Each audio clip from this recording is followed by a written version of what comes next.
এই এপিসোডে আমরা রেসপন্সিভ করব। রেসপন্সিভের জন্য ব্রেক পয়েন্ট তৈরি করব মিক্সিনকে ব্যবহার করে। তো মিক্সিন দিয়ে আসলে রেসপন্সিভ ব্রেক পয়েন্ট তৈরি করার জন্য অনেক ধরনের সিস্টেম আছে। অনেকে অনেক কমপ্লেক্স ভাবে করে, অনেকে আবার অনেক ইজি ভাবেও করে।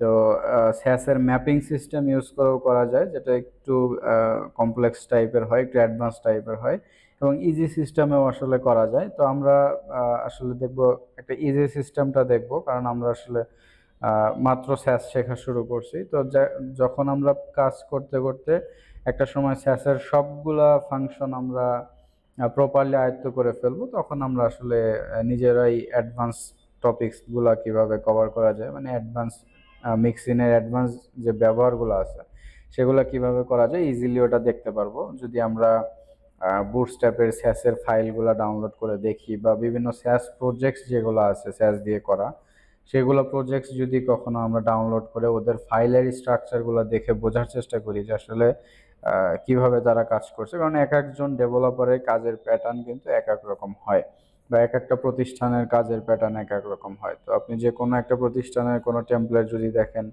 ওদের ফাইলের স্ট্রাকচার অন্য একটা প্রতিষ্ঠানের এজেন্সির ফাইলের স্ট্রাকচার কিন্তু সেম হবে না, এটাই স্বাভাবিক। তো এখন আমরা আমাদের কোর কনসেপ্টটা থাকতে হবে যে আসলে এটা দিয়ে কি করা হয়, এটা কিভাবে কাজ করে, এই বিষয়গুলো। কিন্তু প্যাটার্নগুলো এক একজনের এক এক রকম হইতে পারে, এটা খুবই নর্মাল। কিন্তু আমাদের চেষ্টা করতে হবে যে বেশি বেশি প্রজেক্টস দেখা। অলরেডি যে প্রজেক্টসগুলো স্ট্যাবলিশড প্রজেক্টস, থিম ফরেস্টের অনেকগুলো প্রজেক্টস যেগুলো সাবমিট করা থাকে, বা কোনো এজেন্সির বা কোনো রিয়েল ওয়েবসাইট, এই ওয়েবসাইটগুলো যদি আমরা ডাউনলোড করে দেখতে পারি, তো বিশেষ করে থিম ফরেস্টের যে এইচটিএমএল প্রজেক্ট, এগুলো কিন্তু অনেকগুলাই ফ্রিতে ডাউনলোড করা যায় বিভিন্ন এতে। তো ওইগুলা যদি আমরা একটু দেখে ওদের ফাইল স্ট্রাকচারগুলো প্র্যাকটিস করি বা দেখি, আমরা কিন্তু ইজিলি বুঝতে পারবো যে আসলে কিভাবে একটা ওয়েবসাইট কাজ করতেছে। এবং আমরা তো নিয়মিত প্র্যাকটিস করবোই অবশ্যই। তো এখন আমরা জাস্ট যেটা করব সেটা হচ্ছে যে মিক্সিন নামে একটা ফাইল তৈরি করব, mixin.scss। তো এটা হচ্ছে একটা ফাইল আমরা তৈরি করলাম, এবং এটা আমরা কি করব, আমাদের যে স্টাইল ডট সিএসএস আছে, এটা ভেরিয়েবলসের ঠিক এক্স্যাক্টলি নিচেই আমরা এটা দিয়ে দেবো, বেইজের মধ্যে মিক্সিন। ওকে, যেহেতু রেসপন্সিভের কোয়েরি আছে, তো এক্ষেত্রে আমরা এদের এটা অবশ্যই আগে দিয়ে দিতে হবে। তো এই হচ্ছে ব্যাপার। তো এখন আমরা যেটা করব সেটা হচ্ছে যে এই মিক্সিনের ভিতরে আমাদের ব্রেক পয়েন্টগুলো আমরা তৈরি করব, অর্থাৎ আমাদের ওয়েবসাইটের মধ্যে কতগুলো ব্রেক পয়েন্টস থাকবে সেটা আমরা এখান থেকে ডিফাইন করব।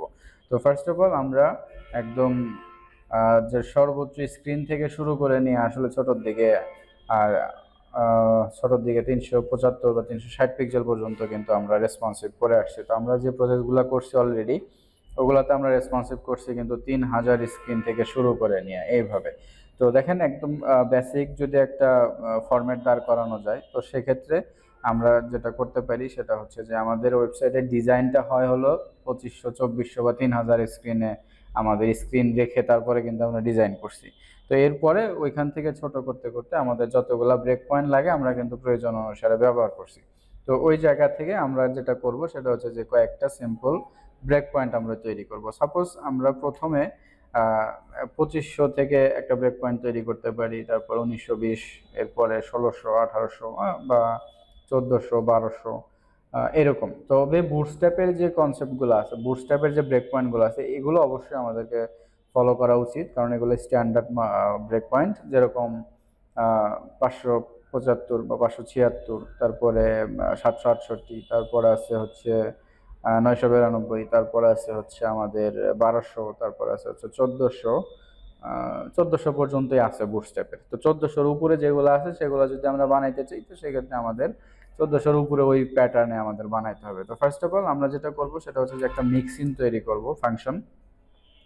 তো আমরা এখানে স্ক্রিনটা ডিক্লেয়ার করব, কত স্ক্রিন আমরা চাচ্ছি। তো সাপোজ স্ক্রিন আমরা এইখানে সাপোজ ধরেন আমরা এখানে চাচ্ছি হচ্ছে 2500 স্ক্রিন।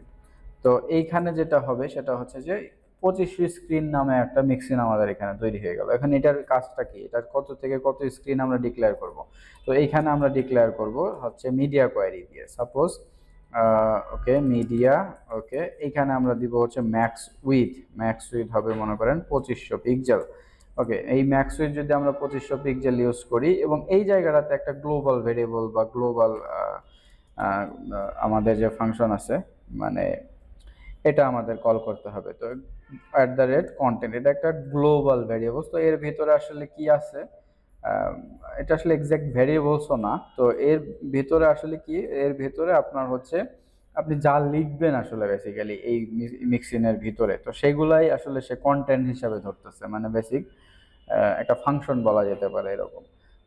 ধরেন মিক্সিনের ভিতরে আপনি যা লিখবেন, মানে সিএসএস এর মধ্যে বা স্যাস এর মধ্যে, এটা তো ফাংশন। ধরেন মিক্সিন তো এক টাইপের ফাংশন, তো এর ভিতরে আমরা যা লিখবো সেটাই আসলে কন্টেন্ট হিসেবে ডিক্লেয়ার হচ্ছে, এটাই হলো ব্যাপার। তো দেখেন এটা একটা মিক্সিন, এটা আমরা তৈরি করলাম। তো এখন এটা কাজ করে কিভাবে, তো এখানে আমরা মিক্সিনটা ডিক্লেয়ার করলাম 2500 দিয়ে স্ক্রিন অনুযায়ী। এরপরে আমরা মিডিয়া কোয়ারি ডিক্লেয়ার করলাম, যেটার আসলে স্ক্রিন সাইজটা কত, 2500 পিক্সেল। তার ভিতরে আমরা একটা গ্লোবাল ভাবে কন্টেন্টটাকে ডিক্লেয়ার করে দিলাম। তো এর ভিতরে হচ্ছে কন্টেন্টগুলো আসবে। এখন যদি আমরা কোনো রেসপন্সিভ লিখতে চাই, সাপোজ ধরেন এইচ1, এটার ফন্ট সাইজ আছে সাপোজ মনে করেন 100 পিক্সেল। হ্যাঁ, ফন্ট সাইজ আমরা এইচ1কে 100 পিক্সেল ফন্ট সাইজ করে দিলাম। ওকে, তো এখন যদি আমরা ধরেন এই জায়গায় আমাদের যে ইয়াটা আছে মিক্সিনটাকে, যাই হোক আমরা এখন দেখি, দাঁড়ান 1 মিনিট। ওকে, এখানে আমাদের এটা কাজ করতেছে না। এর কারণটা হলো আমরা অলরেডি অন্য জায়গা থেকে এটা কল করছি। তো style.css এটার নিচে গেলে দেখতে পাবেন যে হেডারে সামথিং সামহাও আমরা ওটা কল করছি। তো এটা তো মিক্সিন, তারপরে এসে হেডার কল হয়েছে। তো এখন আমরা এটাকে কি করব, h1 না দিয়ে যদি আমরা h2 দেই, সাপোজ এখানে আমরা একটা h2 দিব।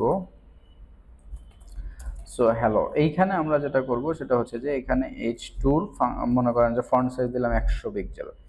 ওকে, তো h2 যেটা আছে এইখানে ধরেন এটার 100 পিক্সেল ফন্ট সাইজ আছে। আরো একটু বাড়ায় যদি আমরা দিই, সাপোজ 600 পিক্সেল যদি ফন্ট সাইজ দেই, তাহলে এটা আরো বড় হবে। তো এই হচ্ছে ব্যাপার। তো এখন আমরা চাই এটা সবসময় 600 পিক্সেল, আপনার স্ক্রিন যত বড়ই হোক না কেন এটা 600 পিক্সেলই হবে।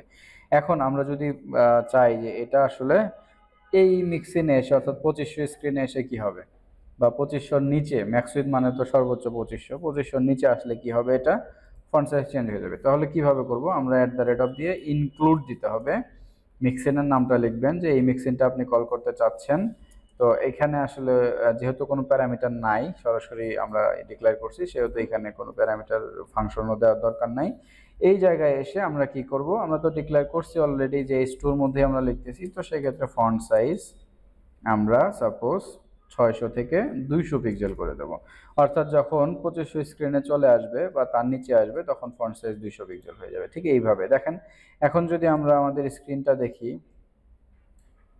এইখানে যদি আমরা ধরেন 2500 উপরে যাই, 2500 বা 2600 উপরে গেলে কি হয়, দেখেন 2502 এ আসলেও এটা কি 600 পিক্সেল আছে। কিন্তু যদি আমরা 2500 নিচে আসি এক্স্যাক্টলি, তাহলে এই দেখেন 200 পিক্সেল হয়ে গেল।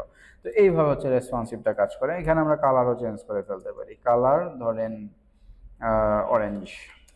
ওকে, তো এটা যদি দেই যে কালার অরেঞ্জ হয়ে গেল, কিন্তু 2500 উপরে গেলে আর কাজ করবে না, এই যে দেখছেন বিষয়টা। তো এখন এটা এইভাবে কিন্তু আমরা রেসপন্সিভ ব্রেক পয়েন্ট তৈরি করে কাজ করতে পারি। এরকম আমরা অসংখ্য ব্রেক পয়েন্ট তৈরি করতে পারি। তো নর্মালি আমাদের স্ট্যান্ডার্ড ব্রেক পয়েন্টগুলো ফলো করতে হবে 1400 বুটস্ট্র্যাপের থেকে। 1400 কিভাবে বানাতে হবে দেখেন, এইরকম। তো এইরকম আমরা এখানে দিলাম মিক্সিন স্ক্রিন সাপোজ 1400 পিক্সেল। ওকে, 1400। এরপরে হচ্ছে আমাদের মিডিয়া ম্যাক্স উইথ সাপোজ 1399 দিতে পারি আমরা, বা 1400 রাখতে পারি। কারণ 1400 পর্যন্ত ঠিক থাকে, 1400 ঠিক নিচে চলে আসলে হচ্ছে প্রবলেম। মানে বুটস্ট্র্যাপ 1400 পর্যন্ত ঠিক রাখে, 1400 ঠিক এক্স্যাক্ট 1 পিক্সেল নিচে আসলেই আপনার দেখা যায় যে অন্য ব্রেক পয়েন্টে চলে যায়। তো এভাবে আমরা স্ক্রিন 1400 রেখে আমরা কি করতে পারি, কন্টেন্ট দিতে পারি। এটা আপনার আসলে ব্যাপার, আপনি কিভাবে কোড করতেছেন তার উপর ডিপেন্ড করবে যে আপনি এটা 1 পিক্সেল কমায় ধরবেন নাকি একদম এক্স্যাক্টলি সেম ধরবেন।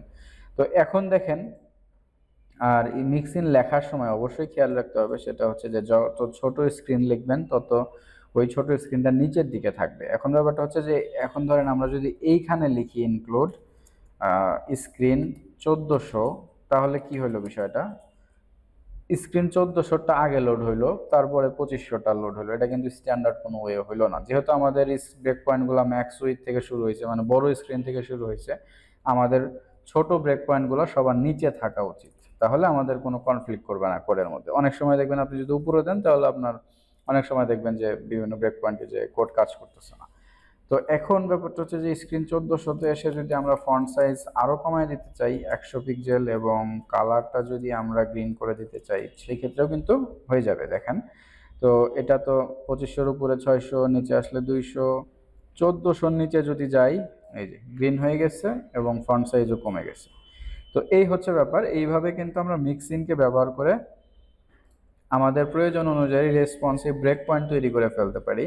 এবং এই লেখাগুলো কিন্তু আমাদের অন্য ফাইলে লিখতে হবে। সাপোজ এই লেখাগুলো আমরা কোথায় লিখবো, আমাদের যে টাইপোগ্রাফি, তারপরে যে যে সেকশনে আমরা কাজ করতেছি আসলে বেসিক্যালি ওইভাবেই আমরা ওই জায়গায় লিখবো।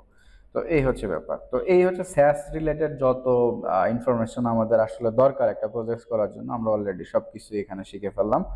তো স্যাস আমাদের মোটামুটি কমপ্লিট। তো নেক্সট এপিসোডে আমরা জাস্ট স্যাস ইউজ করে একটা কমপ্লিট প্রজেক্টস কিভাবে করা যায়, আমরা ফুল প্রজেক্টস হয়তো করব না, কিন্তু কমপ্লিট প্রজেক্টস কিভাবে কমপ্লিট করা যায় সেটার পরিপূর্ণ একটা গাইডলাইন আমরা দেব। এবং এইখানে মাল্টিপল পেজেস যদি একটা ওয়েবসাইটের মধ্যে থাকে, সেটা কিভাবে ম্যানেজ করা যায়, তো এইটা আমরা নেক্সট এপিসোডে থেকে দেখা শুরু করব। এবং ফুল একটা প্রজেক্টস, বড় একটা প্রজেক্ট, 4টা 5টা পেজ নিয়ে একটা প্রজেক্টস কিভাবে হয় আসলে বেসিক্যালি ওই জিনিসগুলো আমরা শিখব। এর পরবর্তীতে আমরা প্রজেক্টসটা কিভাবে থিম ফরেস্টে আপলোড করা যায়, একটা ফুল কমপ্লিট প্রজেক্টস আপনি করলেন স্ট্যান্ডার্ড মেনটেন করে, তো এই জিনিসটা ধরেন আমরা কিভাবে স্ট্যান্ডার্ড একটা প্রজেক্ট থিম ফরেস্টে আপলোড করার জন্য যে যে প্রসেসগুলো আছে সেগুলো আমরা আসলে দেখব নেক্সট এপিসোড থেকে। তো বেসিক্যালি আমাদের front end development almost done. আমরা জাস্ট আর একটা স্টেপই বাকি আছে, ওটা শেষ করার পরবর্তীতেই আমরা ওয়ার্ডপ্রেস শেখা শুরু করব।